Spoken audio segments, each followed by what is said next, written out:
Hello, everybody, and welcome to another edition of the Kelly Green Hour as it is week 3 in the National Football League where your Philadelphia Eagles, the 2-0 Philadelphia Eagles, are set to do battle in an NFC divisional round rematch against the 2-0 Los Angeles Rams. I'm your host, LG Harrell, and as always, I am joined by my co-host, Connor Donald. Connor, what's going on, bud? You know, it's Friday, it's the weekend. We survived another work week, and we've arrived at another week of NFL football, Philadelphia Eagles football, most importantly, and more importantly. So, man, I'm doing good. I mean, life is life. Nothing exciting. It's crazy that it's already week 3. Time flies by like real fast when it comes to the NFL. It never slows down, which is frustrating at a because we wait all year from the Super Bowl through free agency and the draft and all that to get to the NFL, and then it ends in a blink of an eye. Yeah. Oh, absolutely. Yeah, like I felt like we waited for like years for the season to finally start that time frame, and then here we are, and it feels like it's taken minutes for the season to start disappearing before our eyes. So really, you gotta take it in and enjoy. That's kind of the not so great benefit of a sport that it's a 17 game season and plus the playoffs. You kind of lose the effect of 162 or 84 games, I think, for hockey this year, whatever it is. That's why we live and die by every game when it comes to the Philadelphia Eagles. But before we jump into this game, as always, follow us on Twitter at Kelly Green Hour. Follow Connor on Twitter at Connor10. Follow me on Twitter at LGHarrell54. Follow the Eagles Pinpool Network on Twitter, YouTube, Facebook, and wherever you get your podcast at Eagles Pinpool Network. And if you're joining us live, let us know your thoughts in the chat.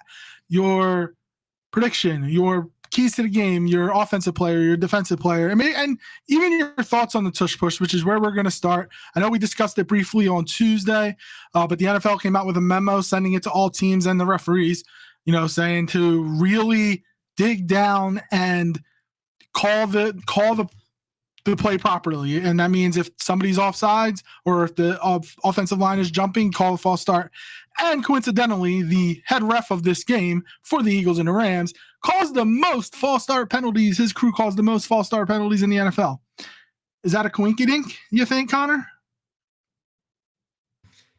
It sure does not feel like a coincidence. And you know what? It's unfortunate. Like we were talking before we came on, like this is such a split opinion, even in the national media. You'll hear like Jeff Saturday and Jason Kelsey and like former offensive linemen defend the play because they know how hard it is to be offensive linemen and how difficult and kind of the intricacies of it, like time and time, listening for the cadence, listening for the inflection and the change in your quarterback's voice, like a true respect for what it means to be an offensive lineman. So I feel like they have so much more respect for how hard this play really is to run without the refs watching over it like hawks, like they're going to probably do for the rest of the season.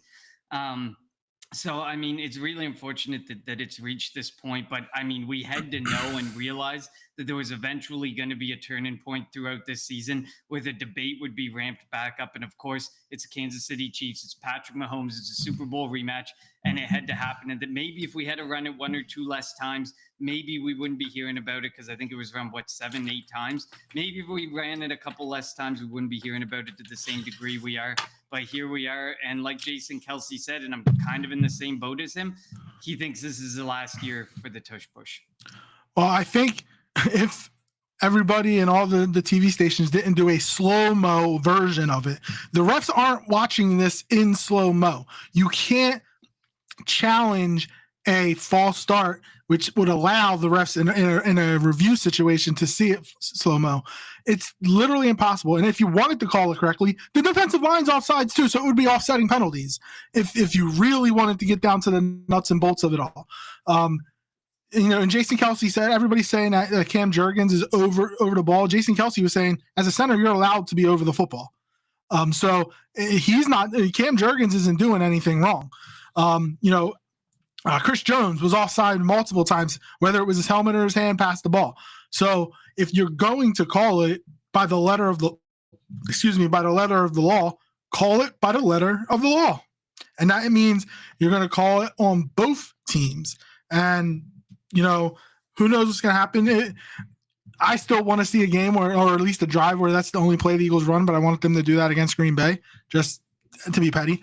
But I do think that, since this probably is going, which I don't think it should be, I don't think it should be banned.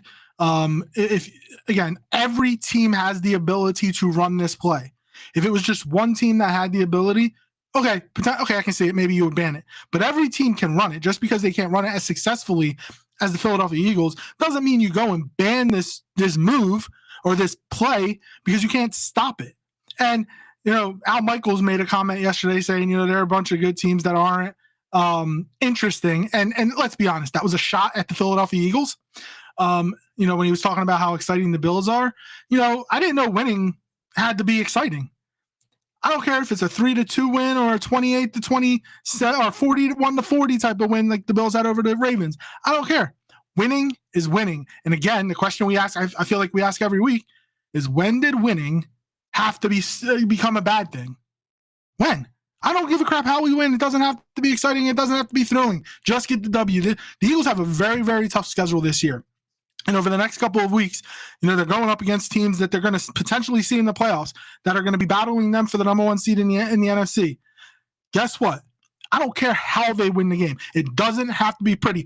Somebody on WIP was saying, would you rather an ugly loss or have would you rather have an ugly win or a pretty loss? And by pretty loss means Jalen goes out there and throws for 300 yards, but they lose the game. Or Jalen goes out there and throws for $150 and they win. Which would you rather have? Hello? I'd rather have the win. Yeah, I mean, at the end of the day, what really matters is W's, wins. That's what wins. It's not about when we talk about the Jalen Hurts and the rankings and quarterbacks. It's not about the individual stats. It's a team sport. It's a team game. You live and die and win and lose as a team.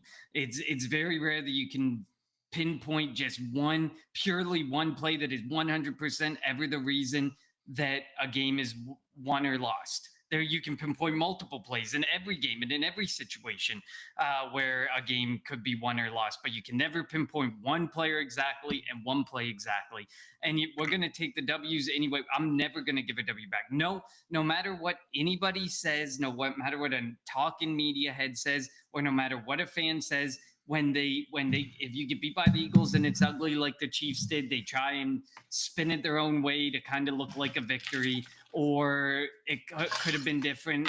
Either they want us to give back the win. They would not give back the win if they won in an ugly fashion either, and nor should any team have to. A win is a win is a win, especially this early in the season. It's still really early. It's Kevin Petula, it's another offensive coordinator coming in. The offense is going to look different again for Jalen Hurts and this Philadelphia Eagles team.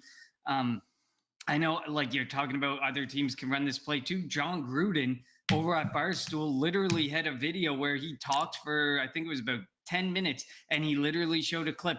Josh Allen running it. Lamar Jackson running it. He literally went through and almost showed every quarterback in the NFL and every team trying to run this play, and to no degree of success, because it's a skill, and it's already pretty much everything has already been ruled out. It's not a rugby play. Jordan Mailata has thrown cold water on that over and over and over again. The injury fallacy is completely wrong. They're just fine. Now they're saying it's not pretty. There's a lot of plays in football that are not pretty, but they're not getting banned. There's it's just a reality of it. They just want it gone. And at the end of the day, if it means that we get to finally stop talking about it and we can move on from it. I remember the stat that was out there from last year when the ban looked like it was going to happen, and it showed the degree of success that Jalen Hurts has in a regular QB sneak scenario and a tush push scenario. And he is just as, if not more accurate running it and getting the first down or get in the game that he needs to get when QB sneaking.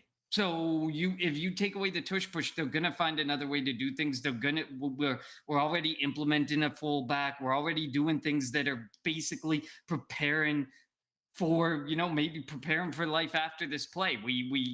I know the fullback came more into effect because Ben Van Summer was super efficient, and it helped It helped Saquon Barkley a lot, but I think that that's another thing that's going to help them just become an even more effective short yardage team next year, with or without the tush push. But I mean, just like the Nick Sirianni stuff of last season, I am so ready to be done talking about when did winning stop mattering, the tush push, just the same things that come up over and over again in the media, just trying to discredit the Philadelphia Eagles as a team and the wins. Yeah, exactly. My last point is what the Chiefs put out on their Twitter handle the other day, saying, we've held the Eagles to their lowest yardage output since the week 6 of the 2021 season or whatever it was. That's what loser organizations do. We're talking about a Chiefs team that has won 3 Super Bowls in the last however many years, won 2 of them. Like that was sad. That's a Cleveland Browns thing to do. That's a Carolina Panthers thing to do. A New York Giants thing to do. That's not a Chiefs thing to do. And the fact that they put that out there was sad. All right, let's talk about this upcoming game, man. We talked enough about tush push. And again, my last thought, that the ref, don't be shocked if the Eagles do run a tush push. The first time they run a tush push, there's a flag. The mandate is out there. All the Roger Goodell has put his minions out there, the ESPN minions, the NFL Network minions, the Amazon Prime minions. They're all talking about it and pretty much talking down on it. So don't be shocked if the Eagles do run the tush push the first time that there's a flag called on it. That's my 2 cents on that. So we will move on from that, and we'll probably talk about it next week because there's bound to be something that happens in the game this week against the Rams. All right, Eagles, Rams, an NFC divisional matchup, and the Rams gave the Eagles their toughest game in the playoffs last year. And if it wasn't for Jalen Carter sacking Matt Stafford on that last drive, we might have had a different discussion in the offseason than the celebratory one that we had all offseason, and that led up to winning Super Bowl 59 in a glorious fashion over the Kansas City Chiefs. The Rams have made improvements at receiver. They replaced Cooper Kupp with Devontae Adams. Puka Nacua is a top 5 to 10 receiver in the league.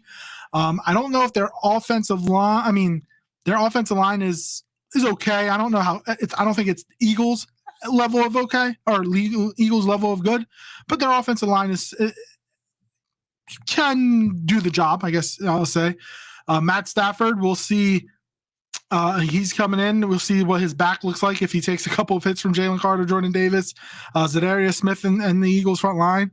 But what are your initial thoughts on the offense of the Rams and how they compare and how they will go up against the Eagles defense? I think that the Rams have a very good, very viable offense. I think it's so far going to be the best offense that we face. There's major question marks with the Kansas City Chiefs. And then, of course, the Dallas Cowboys probably may have a better offense by the next time we see them. But, I mean, it didn't look like a great offense starting out, in the offensive line obviously is a major concern there. But, I mean, we are talking about a team that is not necessarily super uber effective from a statistical standpoint. They rank around the middle of the pack across the board offensively, but they have weapons that can make big plays and make plays happen when they need to happen. And that's the thing with the LA Rams offense. They're going to be opportunistic. They're going to take advantage of any opportunities they're given. Matthew Stafford's a quarterback you have to respect. He can throw the ball deep. He can throw the ball quick out of his hands. If he sees an opportunity, he's going to take what the defense gives him, and he's going to take advantage of it, especially with guys like Puka Nacua. There's Tyler Higbee, there's Devontae Adams, there's Kyron Williams. Now Blake Corum kind of showed a little bit of something last week as well, finding the end zone for the LA Rams. They like to spread the ball out. They like to use all facets of their offense, and that's something that the Eagles may at times struggle with, because I understand CB2 looked pretty good last week because it was up against a team who's extremely frustrated with their current state of the wide receiver. So what are we going to see from the CB2 when they actually have to line up against Puka Nacua or Devontae Adams? I know that obviously Cooper DeJean's probably going to be tasked with one of those roles, and Kenyon Mitchell's going to be tasked as much as they can. But when they have the opportunity to take shots at a guy like Adoree Jackson, I can guarantee that the LA Rams are going to take those shots and they're going to try and take advantage. Um, they whether it's Jordan Whittington or Tutu Atwell or Devontae Adams, whoever gets the opportunity to be on Adoree Jackson, you know that he's going to be tested, and we're going to really find out if last week against a subpar wide receiving core that we're starting to see Adoree Jackson come into his own, or are we going to see a Adoree Jackson of week one and the reason that we think that we should be continuing to look for it to cover off the CB2 position? What are the chances, do you think, that Sean McVay will try to force the Eagles into a base defense to have Cooper DeJean on the outside? I've always said I like Cooper DeJean in the slot because he's a really good tackler. He's really physical. He wants to get his nose in where all the work is, and you really can't do that on the outside. Do you think that maybe McVay and the Rams will go 2 receivers, maybe double tight, and have him go up against whether it's Nakua or Adams, and leave him further away from the line of scrimmage so that if they were to run it, he's not able to get his head in there? I mean, it's definitely an interesting scenario to bring up, in a scenario that I could absolutely see Sean McVay having. And Sean McVay is one of the best offensive minds in football right now. You know that he's going to try and outplay Vic Fangio. In last season during the playoffs, he almost outplayed Vic Fangio. He almost ended up getting the W. But if not for Saquon Barkley pretty much running all over them that game, I mean, who knows? But at the end of the day, Sean McVay is going to try some different things and see what he can do, see what he can take advantage of. Would Vic Fangio be willing to do that and risk putting him out there, or would he just throw Adoree Jackson out there? Like, it seems like he wants to throw Adoree Jackson at a wall and see if he sticks. We'll end up having to wait and see on that. But I mean, it's definitely something that I could see Sean McVay testing and seeing if Vic Fangio is going to play into the game or and free up the box a bit with a guy like Cooper DeJean moving outside or not. And maybe if he did do that, maybe DeJean will be the de facto third linebacker, and put him with Ball and Campbell. Man, that's a crazy athletic linebacker crew if you include DeJean. A crazy stat. Sean McVay is 1-5, I think, or 1-6 against the Eagles. Everybody, remember when he got hired and everybody was talking about him being the offensive wonderkin and all this, and yet he struggled to beat Doug Peterson, and he struggles to beat Nick Sirianni's at 3-0 against them.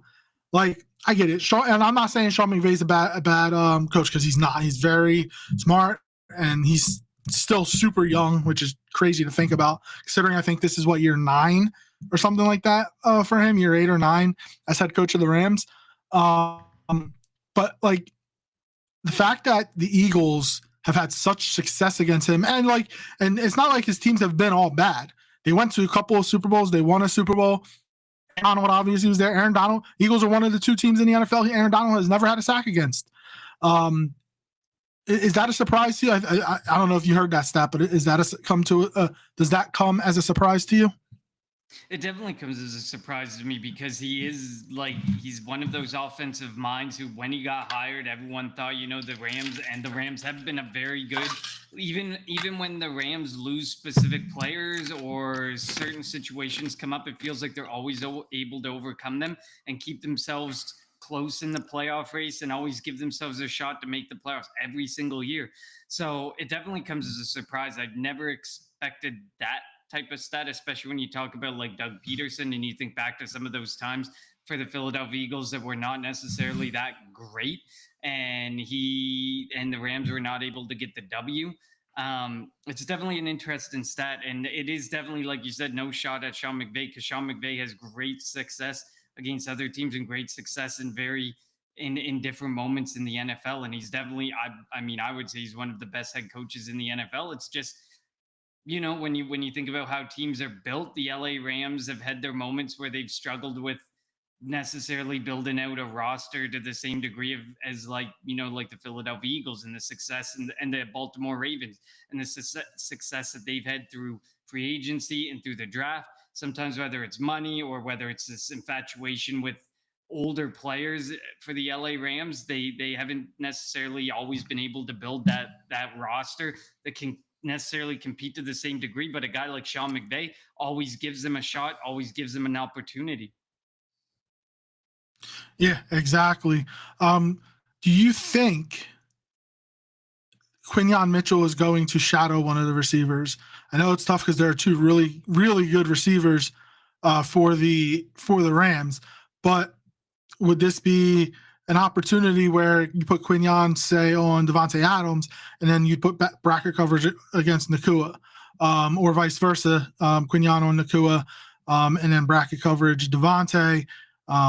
Again, Adoree Jackson, you mentioned it earlier. He had a decent game last week, but again, look at the receiver position for the Chiefs. This week you're going up against a really good receiving tandem. Next week you're going up against potentially a trio if Chris Godwin comes back. Like we're about to hit this stretch of good receivers that the Eagles are going to be facing, and you need somebody like Adoree Jackson to step up.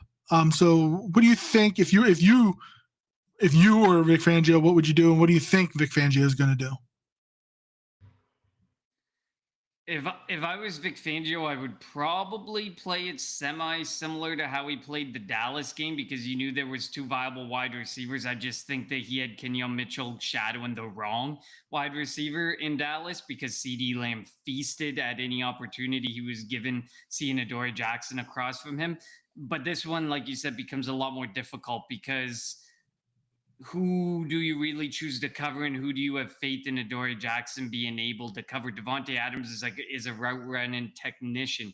He's one of the best route runners in football, and we know that Adoree Jackson can open up quicker. It seems like his football IQ isn't necessarily all there.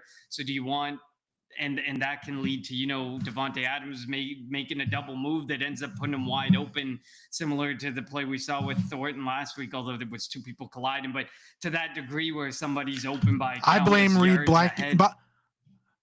By the way, I'm glad you brought that up, and I apologize for cutting you off. Reed Blankenship hasn't been good. He both of the Tyquan Thornton, him being open, the one that was overthrown by Mahomes, and then the other that was a touchdown, that was on Reed Blankenship. Now I know Dory ran into him on the other one, but the touchdown, like, Reed seems to be out of position a lot. And I know, and again, this isn't me talking bad about him because I'm not a fan. Everybody knows I'm not a fan of him. I think he's a third safety. I don't think he's a starting safety. That's why I would not give him a contract, which the Eagles are probably going to give him a contract. But I mean, I think Makuba and potentially DeJean could be the future at the safety position, unless they draft a safety next year or within the next couple of years. But we need to talk more about Reed Blankenship and him being out of position. He wasn't on the Kelsey drop that turned into Makuba interception. He was option on that too. He got beat. He let Kelsey get in front of him. Like, if that easily could have changed that game around if Kelsey catches that ball, and that was on Reed Blankenship. He needs to get better, and more people need to watch it. More people need to start talking about it, because I haven't heard his name talked about enough over the first couple of weeks. Yeah, especially when you're talking about a contract, like a big contract year, and where he there's an opportunity. Like, I think Eagles Eric has it at like $10 million per year, based on he's got this really great contract projection tool that he sometimes throws some things out, and it was pretty accurate with some of the free agent signings that happened this past offseason around the NFL. And I think he had it at close to $10 million a year, which, I mean, that doesn't sound like a substantial number, but for the safety position, that's a pretty decent amount of money to be throwing at a safety who is, like we've talked about in the past, he's like a heat-seeking missile. He's not that necessarily that great in coverage. There's only certain things that he brings. Like, he seems like more of a, Andrew Makuba to me looks like a more complete package safety by a mile than Reed Blankenship. So it'll be really interesting to see, how he does. We saw him wait it out with some contract extensions last year, and it didn't really play to his favor, although I think he was prepared to let a lot of those guys go, knowing that he wasn't going to be able to afford the market that was going to become for Milton Williams and for Josh Sweat. So it definitely will be interesting to see what he does there. But back to the point at hand, of Adoree Jackson, like, what do you do with Kenyon Mitchell and Adoree Jackson? I mean, I think the reality of it with Adoree Jackson, he's gonna have to be thrown out there, and you got to see what you have in him. And I know that in week one it looked like not that great, and it looked like there's this major need at CB2. And then week two against the fire inferior wide receiving core, he looked like, yeah, a very viable CB2. This is a week where I think you really get an idea. If you put him out there and he looks like he did against CD Lamb and Dak Prescott and the Dallas Cowboys, there's a major need, there's a major issue. Depending on how the offense runs and who he ends up against, if he's up against Puka Nakua and he's up against Devontae Adams a lot and he shuts them down, well, maybe the critics can be silenced a bit and we can quiet down about the need for CB2, and maybe he just needed some time to adjust. But I mean, we saw him in the preseason, didn't look good. We saw him week one, didn't look good. And then we saw him in week two, and he actually looked okay, but that offense as a whole did look pretty stagnant for the Kansas City Chiefs. So it'll be really interesting to see what happens here. But I just don't know, like from a Vic Fangio perspective, what he'll do. He doesn't seem to be the type that necessarily likes to full on shadow. And especially when there's two viable options, picking the right option to shadow is always a very tough thing to do. But I mean, we've seen Adoree Jackson get mossed this year. We've seen him get beat on by with pure speed. We've seen him get beat by route runners. I don't know who I would trust across from him, because even if you put Tutu Atwell out on the field, Tutu Atwell's got sub 4.4 speed. And if he gets lined up against Adoree Jackson, Tutu Atwell could have his biggest play of the whole season in week 3 up against the Philadelphia Eagles because of Adoree Jackson. We've seen him beat by all different types of receivers. I just don't know who I would trust him to go up against. And I'll be really interested to see what Fangio does and see if Fangio gives him the leash that it appears he's getting. But also, I mean, he did get pulled a little bit against the Dallas Cowboys too. So how much of a leash and how much patience he has for Adoree Jackson, it'll be really interesting after last week to see what we get. Well, we know Fangio doesn't have a filter, and he has already talked about Adoree Jackson, and saying if he didn't make it with Titans and the Giants, like what was the chances that he's really that good? But not in so many words he said that. Yeah, and how he does have draft capital. So if the CB2 does struggle over the next couple of weeks, depending on where certain teams are in their season, if they're 0-4, 1-3, 1-4, 0-5, whatever, if there's a good corner on the team that's just being wasted, maybe Ali can pry him away from that team. I don't know what, like the Dolphins don't really have any good corners, so it wouldn't be from the Dolphins, but the Panthers, J.C. Horn, who knows? I think you just got a big contract though, so just somebody of that ilk if Howie's able to make a move. Let's jump over to the Rams defense, and the Rams sacked Jalen Hurts, was it 7 times in the divisional round matchup? Obviously led by Jared Verse, and we know he did all that talking heading into that game, and he credit to him, he lived up to the talking. He walked the walk after talking the talk, but the Eagles were just able to run right through this Rams defense, and their rushing defense still isn't that great. So it wouldn't shock me if the Eagles try to rely on the run game again, but that this Rams defense is priority number 1, 2, and 3 is to not allow Saquon to beat them for big runs. He had 4 rushes over 60 yards against just the Rams last year alone in 2 games, with over 450 yards rushing combined in both games and over 500 yards in total offense in both games. Yeah, it'll be really interesting to see in this game how that goes, because they played the Texans, who have not really looked that great so far in the early going, and there are question marks at running back. And then they played the Titans, and they gave up over 100 rushing yards to both of those teams, who are led by Nick Chubb, Nick Chubb, who was shoved into this situation because of Joe Mixon injury, and then Tony Pollard, who's just riding out there, feels like he's just riding out this contract, and they're going to give him every opportunity to try and keep that job in Tennessee. I mean, if you can give up over 100 rushing yards to those two, it just feels like another one of those games where Saquon Barkley should be able to go for one of his more historic, larger rushing nights. But I mean, I think the biggest question mark then flips to the passing side of this offense, because teams have been able to stack the box and almost take Saquon Barkley completely out of games and not even make them like, I mean, he quietly had the week that he had the past 2 weeks, he's quietly had nearly 100 yards or right at 100 yards. So he's still a weapon with very little support to open up the field for him to get more. But we saw in that Rams game, when you open up the field, when you make teams not stack the box against you, Saquon Barkley can have massive nights, because this offensive line has looked every bit the best offensive line in football, which we know that they are.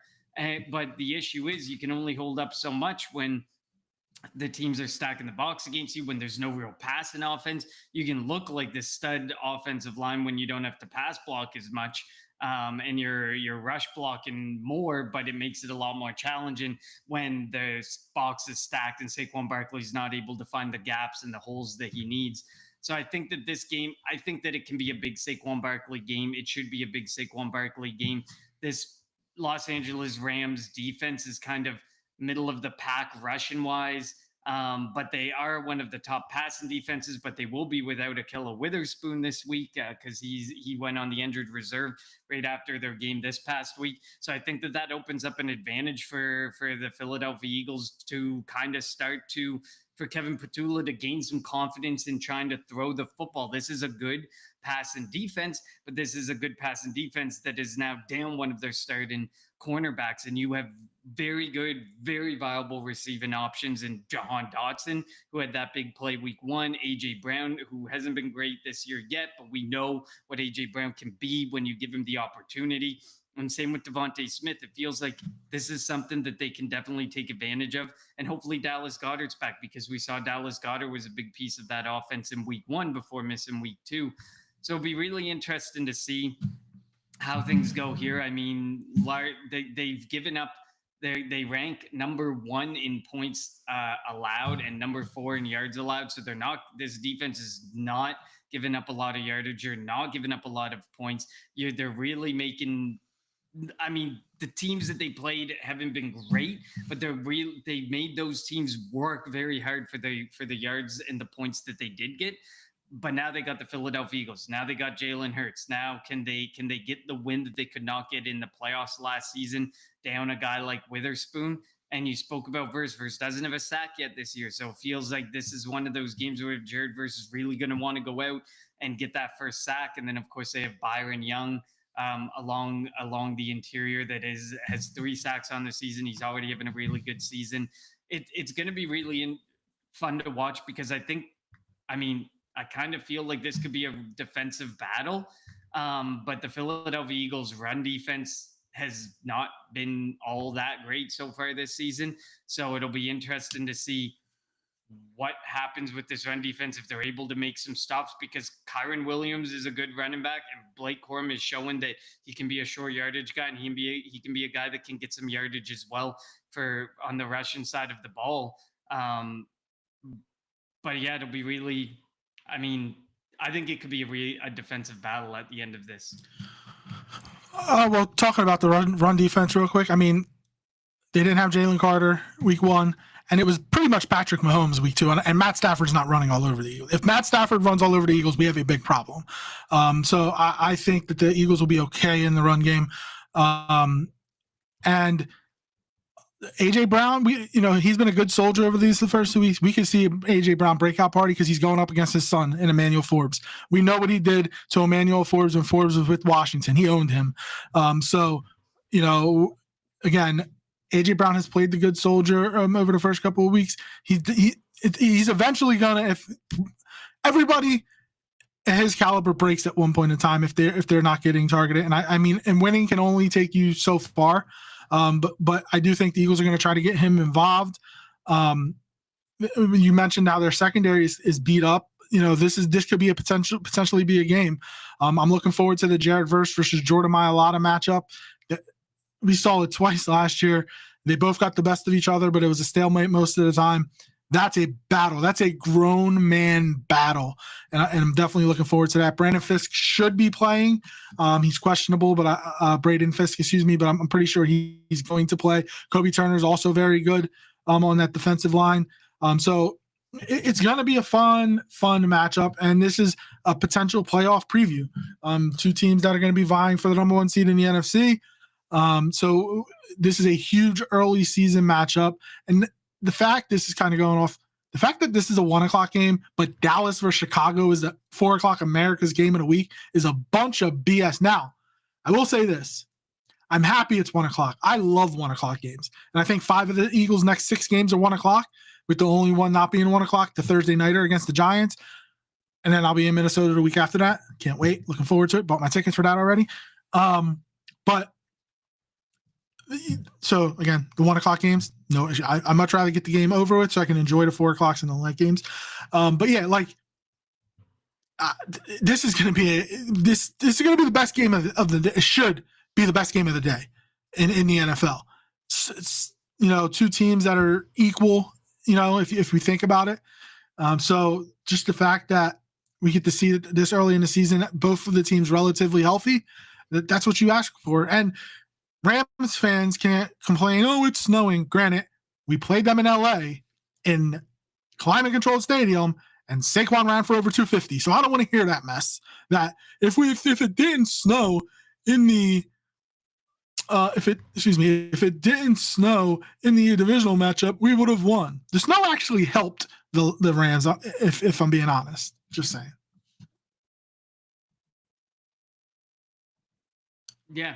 I mean, usually snow kind of brings like a bit of a benefit to being able to stop the run, because you're gonna face the run a lot, because you don't want to throw the football, and the weather and how much harder it becomes to catch a football, and so many different elements that come with the weather. So I mean, I agree with you. It shouldn't be an excuse. It was an excuse, and now I mean, to me, based on the two offenses that we saw from the Eagles last year versus the Eagles offense that we have been seeing this year, it could be dramatically different and huge game changer on the outcome of this game. Because can Saquon Barkley find the holes he needs? Can he make the big plays, those big chunk plays that he was making against this Rams defense last season? If we can't open things up with this offense, it's going to be really it's going to be a good game. I agree with you. Like, I mean, I guess in theory, Micah, when they made the schedule and set this all up, Micah Parsons was a Cowboy. They expected the Dallas Cowboys to be better. It feels like the NFL really wants Caleb Williams, Ben Johnson, and the Chicago Bears to be good and to be relevant. So they're in some of those big time slots throughout. Caleb Williams sucks. Yeah, I mean, but I'm sure we will. We can get into that too, but he's definitely not looking good. And of course, Ben Johnson, it's early on in the season. It's going to take him some time to get adjusted, but it definitely is probably one of the best games of the week this week. One of the best games of the year. The Eagles and the Rams always seem to put on a show, despite the record. What Sean McVay's record against the Eagles over the last 6 or 7 games seems to point to this team not being good. The Rams always play so hard. They always give the Eagles a run for their money, and I don't know how the Eagles are going to be able to perform and step up, especially offensively, when they're being given a run for their money. They've been winning some ugly games, but eventually, are you going to be able to constantly be the one that comes out on top? I'm never giving an ugly win back. We already established that. But is this offense, is this team able to lean in on this defense enough to continue to get these ugly wins until this offense figures it out? I think this offense really needs to figure it out. Kevin Petula, if he's hiding any aspect of that playbook, he's got to open it up this week. It's time to see what you have from a pass. Enough of these condensed packages, enough of these 2 tight ends being out there, these like almost jumbo-like sets that that he puts out there to basically essentially give away that they're going to run the football. Enough of this pistol and under center being essentially runs. You've got to get creative in your playbook, and this is a game that I think that you can get creative with. As good as this Rams defense has been statistically and based on the opponents they've played, they're really middle of the pack, and this should be one matchup that the Philadelphia Eagles can absolutely take advantage of. Will the offense be able to take advantage? I'm not so worried about the defense, but the defense is not going to be able to hold up like this for 17 games of a season. It just doesn't happen with almost any defense in the NFL that they can hold up to the degree that they have been holding up for 17 games in an NFL season. So, Kevin Petula, please change something, adjust. The answers in the pressers have indicated to me he doesn't see a reason to adjust. But if he's listening to some of the outside noise and watching the tape, there's reason to adjust. Yeah, hopefully he does adjust. The one thing you mentioned earlier was Dallas Goedert being back. I think he is going to play. That'll be key because he's an all-around tight end, unlike Calcaterra and Kylan Granson.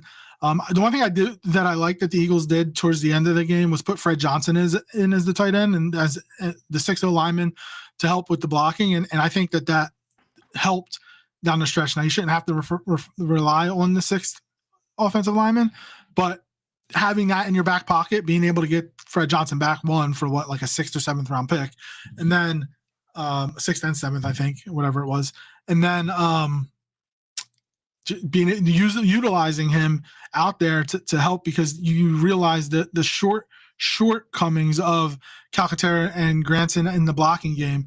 That was smart to do that. How bad you have to resort to the 6th offensive lineman because you got to do what you got to do because your string tight end are that bad at blocking. But let's think about it though. How many teams have multiple tight ends that can actually do that? Like it's very rare. It's true. It's true. So yeah. And with the amount of money that the Eagles put into this offense, now I'm not saying a blocking tight end is going to cost that much, but the amount of the resources that the Eagles have put into this offense, there's going to be a weak spot on the offense, and that's the weak spot. We talk about the offensive line where right guard, quote unquote, is the weak spot, but Tyler Steen played really well last week. He's actually been playing really well at right guard. So hopefully with the continued progression, hopefully they get better, but getting Dallas Goedert back is going to help the running game and should help the passing game in terms of maybe utilizing the middle of the field. We know the Eagles don't really do that. Don't know if that's because of Jalen's height and he can't see over the offensive line or whatever it may be, but maybe they can do that with Dallas Goedert this week.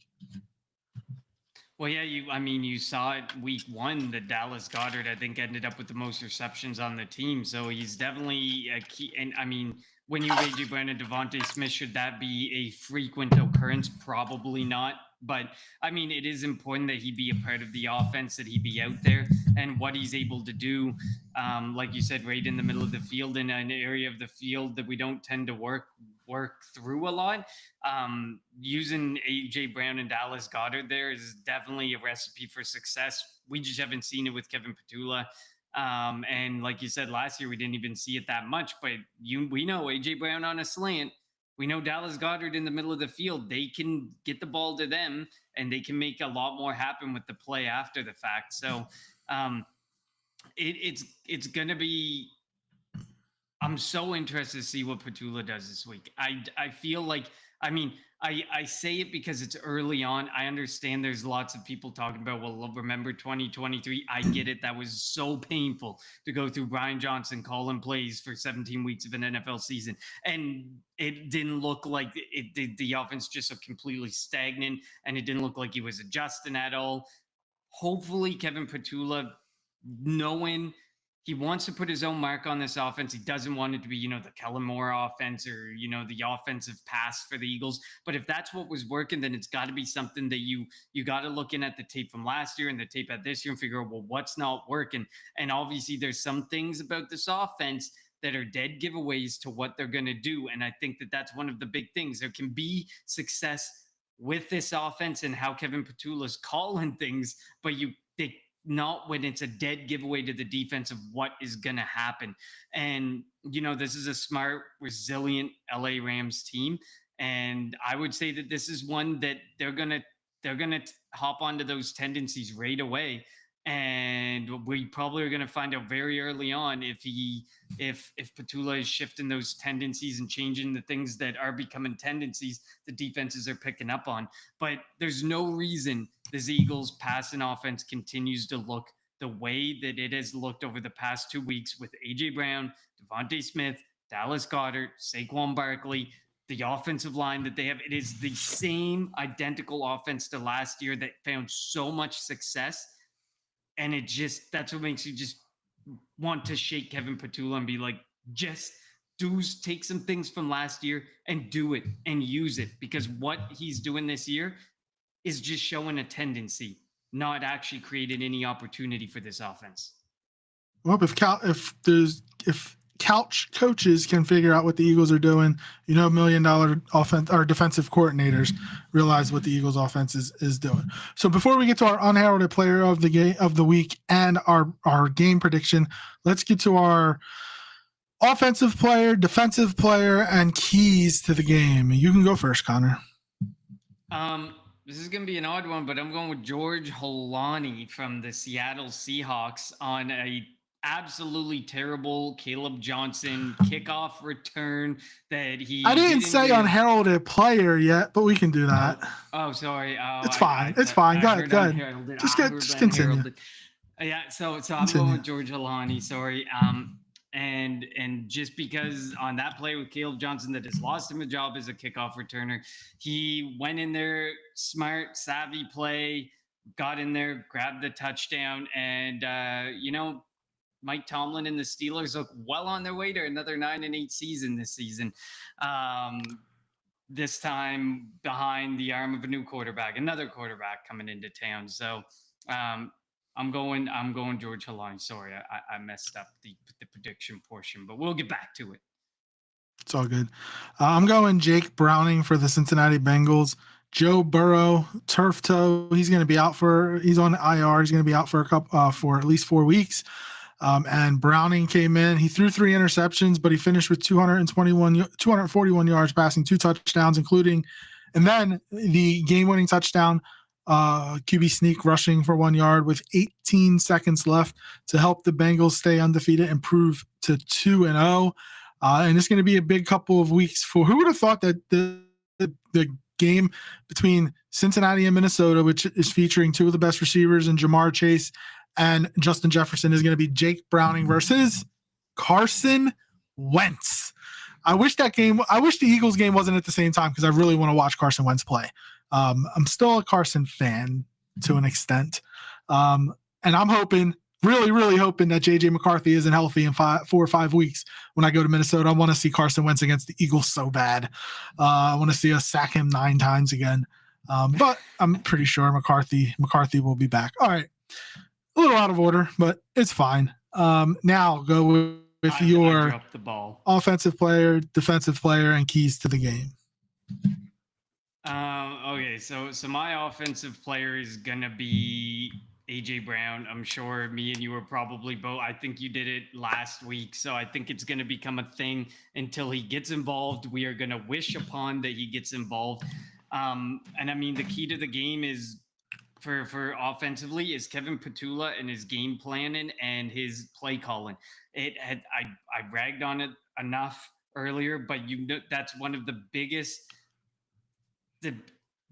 key to this game is that he changes things up, that that he gets rid of these tendencies. He shows that they're not tendencies. He shows that is not the giveaways for this offense.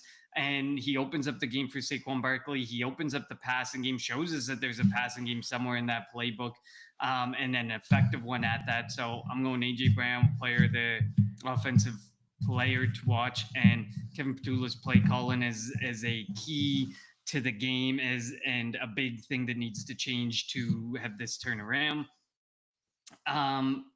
For the defensive side of the ball, it's going to be make Matthew Stafford uncomfortable. That's going to be my key to the game. You know that Matthew Stafford can be very effective if there's no pressure on him, but we know that if you can get pressure on him, he can make mistakes. If his guys aren't getting open quick enough, he can make mistakes. He's a very, very good, very accurate, very smart quarterback, but he is susceptible just as anybody is. And knowing that the Blankenship's not playing all that well, what we really have in Adoree Jackson at the CB2 position and going up against his offense, you have to get the pressure. You have to make Matthew Stafford's night difficult so that he makes the mistakes that some of his other key players probably won't make because of how effective some of those offensive weapons are.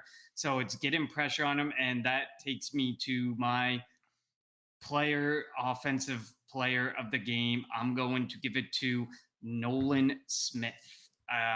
Nolan Smith's kind of had like a bit of a quieter start to the year. You're seeing some flashes, but this is a guy that we kind of expect to be that 10 sack, 12 sack guy. He was kind of on that trajectory with Josh Sweat across from him. And me and you both have talked about Josh Sweat as being, we thought, he earned himself that contract, but we always felt that he was not that great of an edge rusher. He was kind of a byproduct of the defensive line that he was playing with. Nolan Smith, big contract coming up. He's got to prove it. He's got to show that he's going to be able to get after the quarterback and be the future for this defensive line. He's up at 0 sacks right now, so he's definitely got to turn that around.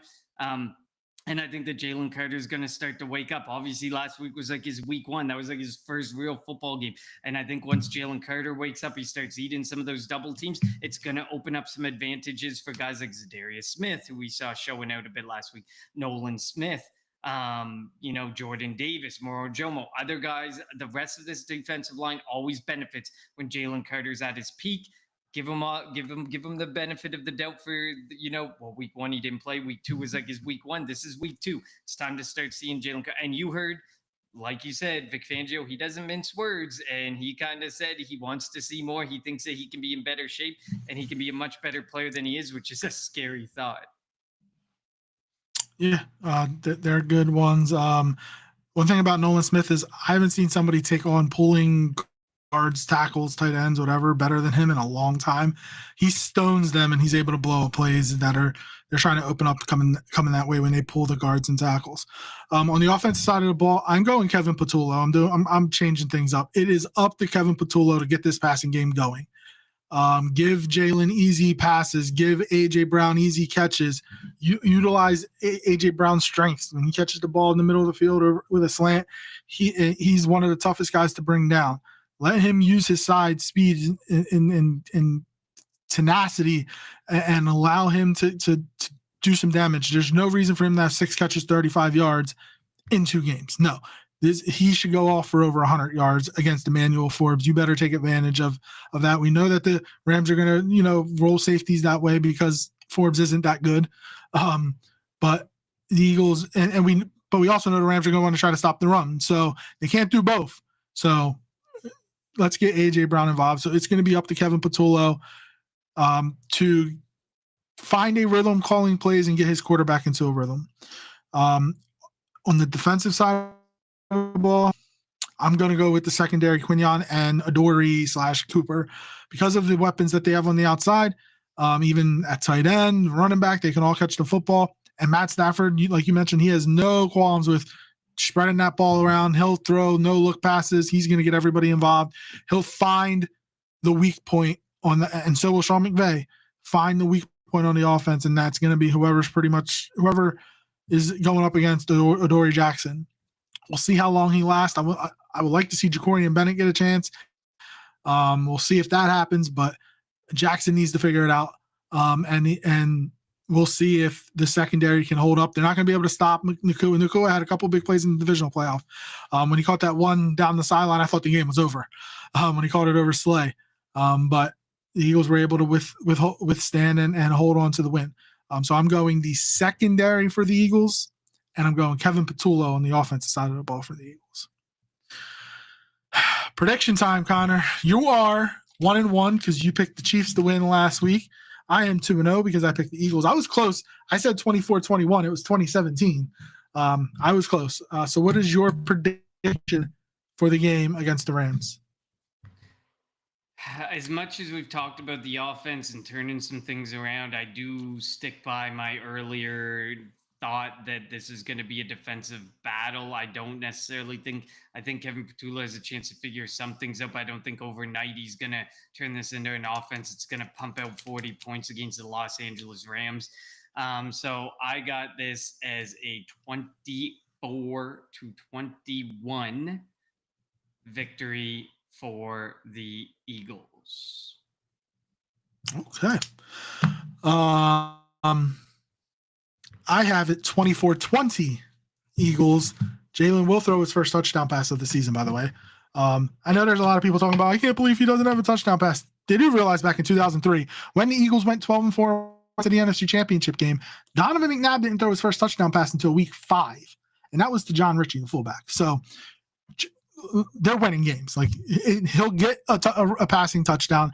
And let's be honest, if there's a quarterback that I've ever seen that didn't care about stats and all he cared about was winning, that is Jalen Hurts. So it doesn't matter how it gets done, as long as it gets done. And that's what Jalen worries about. Absolutely. I mean, we've been banging that drum for almost all of the majority of last season, and now we've had to bang it through the off season and the start of this season. That when did winning stop mattering in the NFL? All Sirianni cares about, which through his first 70 games, he's up there with John Madden from a win percentage perspective through their first 70 games as a head coach.